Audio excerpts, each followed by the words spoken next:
Is that the man himself over there? It's me. How you doing, Paulie? So you ready to go? I'm game. Thanks for being on. Thank you. Thanks for having me. Wipe this thing off.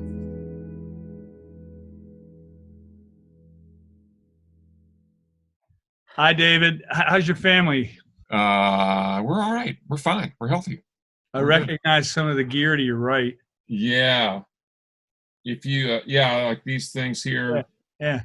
And then if you were to look over here, you would see the Siemens version that you told me about. Yeah. That I use on almost all of my guitar tracks, electric guitar tracks.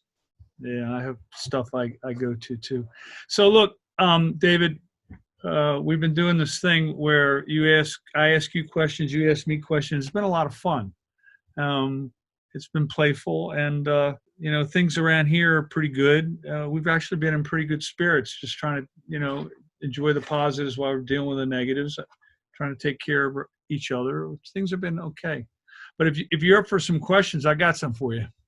That's why I'm here, Paul. All right. So I'm going to ask you the David question. Oh, no. All right. What's the favorite piece of gear you own? And is it way cheaper than what people expect? I mean, what did you pay for it? What is the favorite piece of gear you have? My favorite piece of gear. I mean, like any gear at all? Any gear. It could be a Lamborghini if you have one in the garage. Okay. It might be a tie. Yeah, okay. I like that. Because the first one I would mention, I'm going to grab a couple things. Can I get up and grab something? You can do whatever you want. This is fun. Nice chair. I've been looking for a chair. He's got a comfortable studio chair. Look at that. Hold on. Hold on. Okay. So this Yeah. I got in 1980 in Memphis. Yeah. It's a 1960 Stratocaster. You've probably heard of those. Yeah. And I paid $400 for it. That would be a favorite piece of gear. And it's Fiesta red. And see, it was done over Dakota red at the factory. Uh-huh. I didn't know that at the time, but when I moved to Austin, there was a guy named Danny Thorpe who started with Charlie Wirtz, the first Dallas guitar show. Yeah. And he knew more about vintage guitars than anybody I'd ever met. And he told me he had one like this. It's absolutely legit. And then I was at a rehearsal room a month after I got here, and Stevie was down the hall. Stevie Ray was down the hall, and he had one like this, but it was sunburst underneath. Yeah. But so this is a slab board Stratocaster that has been with me forever. Did somebody say to you, if you don't play a Strat, you ain't shit? Did somebody they said that, and then I went and got some sort of seafoam green contraption. Yeah. This is my other. This is my other favorite. I can't tell what the light's doing, so I'm moving it around. Yeah, but it's a gold top. This is a gold top from 2010. Yeah. Some guy named DGT. Yeah. And so this guitar, I've used it. It was kind of the main guitar I used on my new record, the live record. Uh-huh. And this is sort of my fave at the moment. And those would be the two things that I would pull out of here if the place caught on fire, I think. I mean, I've got great pre's and mics and stuff that my whole, at this point in my life I use on a daily basis. But there you have it. So I have one that the employees made me. Beautiful. I started a guitar school, and I finally said, "That's it. No more school. Make guitars. Because if you don't make guitars, you haven't gone to school." It's like a song. Made me this, and I really like this guitar. Beautiful. It's like a song. It's not a song until it's finished. You can have 98% of the lyrics, but until it's finished, it's not a song. All right. So I got the next question for you. What's the first on stage story that comes to mind for you? What's the one you remember? I know a lot of them because we've talked at dinner a lot. Yeah. I can help you. Okay, help me. Liberty at lunch. So there's so many of them. Liberty Lunch. I mean, when you say Liberty Lunch, it just brings back memories of the way Austin was before it became the Austin of today, the big city.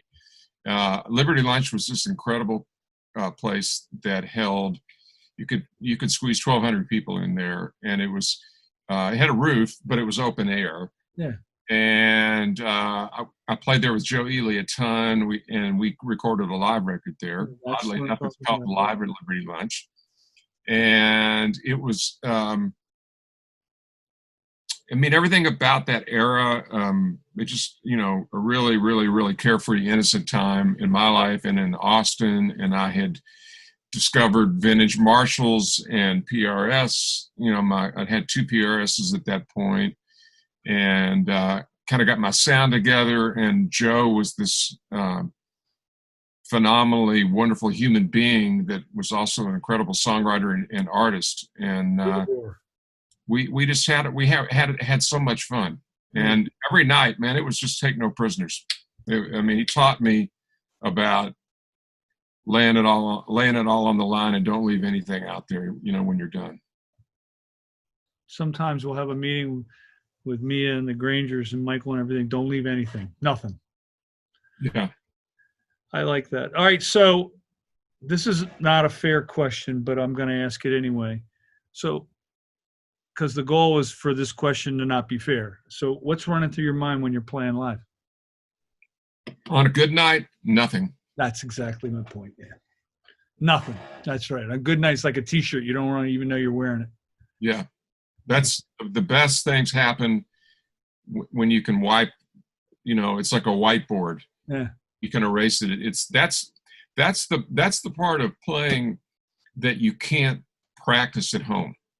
You know, it's only comes from gigs. And so like all this downtime, like I've literally been doing sessions till 2 o'clock in the morning for people. It's been pretty awesome. But that's not chops. That's not gig chops. And at the same, what I'm really concerned about is like the first couple of gigs back is that ability to not think. Yeah. You know, because improvisation is the ability to, you know, you got to have chops and you got to have your thing together.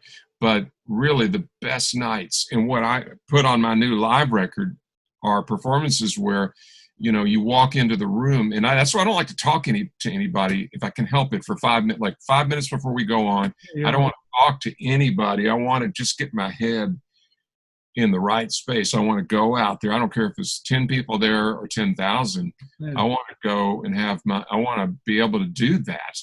And so that's when the good stuff happens. I agree. So I'll tell everybody who's going to watch this. I have been in the wings on nights when you walked out to the front of the stage, plugged in, and just some of the best gunslinging I've ever watched in my life. And I know you weren't thinking, you were just playing. So I like that part. So you have questions for me? Because my last question you answered. My last question, what's the role of music in your life right now, which you laid out beautifully in answer to the other questions. So you have questions for me, David? Okay, so I have a couple of questions for you if you want more than one. The first one is for real. Right.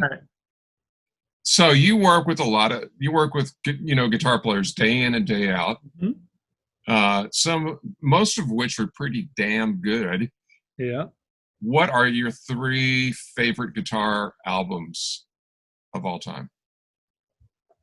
I'm going to answer it as fast as I can, but I'm going to talk about the ones that had impact on me more than the ones that are my favorites. Okay.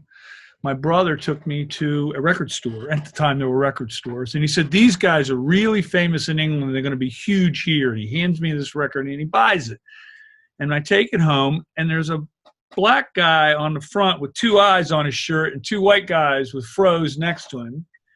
And it's in cellophane. Well, I did this sacrilegious thing for a kid. I took it out of the cellophane. My brother went to the store, and I put it on. And when I got to Are You Experienced, I was cooked. It was over. I had heard things blew me away. Yeah. Same thing with live, the live Allman Brothers record. Film Priest. That was, life-changing. And of all weird things, and Carlos doesn't know this, but I'll tell the story. Santana 1 and Santana 3 and Santana 2, he used to be able to do something with 2 notes that nobody else could do. You go da-da, which is on Barbarella. Da-da, so, later on. Da-da-da, da-da-da. Or Paul Rogers would sing 2 notes, right? And how did these guys milk 2 notes? It didn't need an amp. It didn't need distortion. But I sat there for hours and hours and hours and hours trying to figure out how to go, and I learned all the vocals on Fire and Water on the guitar because Paul Rogers was singing like a guitar player would want to play. And then I asked Carlos about it. He says, well, I like Dionne Warwick because she didn't sing too black. She didn't sing too white. And I learned every note she ever sang on the guitar. That's so cool. For me, those records, James Brown, listening to Cold Sweat and all that stuff in my house because they were the theme songs on the radio in my home, and my mother bringing home the first Beatles record with these 4 faces in black turtlenecks and long hair. The mind-blowing part is every picture of Jesus had long hair, but if you had long hair, you were the Antichrist, So to me, those things that changed music, I got attached to. And a lot of guys wanted to play guitar so they could get girlfriends. I wanted to play guitar because I love the sound of it. I didn't think I was ever going to date from it. Yeah. So what was your favorite record, David? I'm going to ask you back. Oh, I thought, okay. Because I know Ma Vishnu had meant something to you. If I had to pick 5 records that I was going to take, a desert island thing, B.B. King live at the Regal. Yeah. Allman Brothers at Fillmore East. Yeah, I named that one. Joni Mitchell Blue. Uh-huh. And Miles Viles. Yeah, but Blue, there's something about Blue for me. Yeah. Roy Buchanan's first or second album, either one. And Pat Metheny, Bright Side's Life. So the Joni Mitchell thing, they listed the 100 best guitar players and they didn't put her in the list. And I went nuts. I called Guitar Player. I was pissed. She had changed tunings permanently in our business. Yeah. The songwriting, everything, the guitar playing, and also the documentary Woman of Heart and Mind is one of my favorite movies of all time too. I mean, there's something about that. If I was going to be stranded somewhere, I would want a lot of that, whatever that is. Beauty. It's nice to see you, David. I knew you were going to be. It was going to be an animated conversation. You're going to make me think because you always do.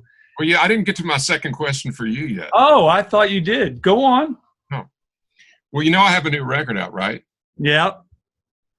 And, now for the first time ever, I have T-shirts. Yeah. Not looking. Go on. Can you see? I see. So this is the sample they sent me, and I wondered if I sent it to you, would you model it for me and have somebody take a picture? Absolutely. It's a woman's small. It's a slim cut woman's small, and I would love to see you in this T-shirt. For you, I'll do it. But that's it. The fashion police in my house are going to kill me, David. It's got the nice short sleeves here. So a woman's small. Mark Quigley can take a nice photo. And if you'd send that to me, I'd really appreciate that. All right. You have a deal. If I stretch it in a stretcher.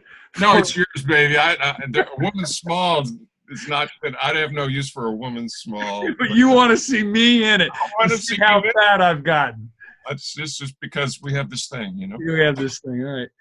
Hey, I'm glad everybody's safe. Let's give my best to Shelly, and we're good. All right, thanks. Thanks, David. Bye-bye.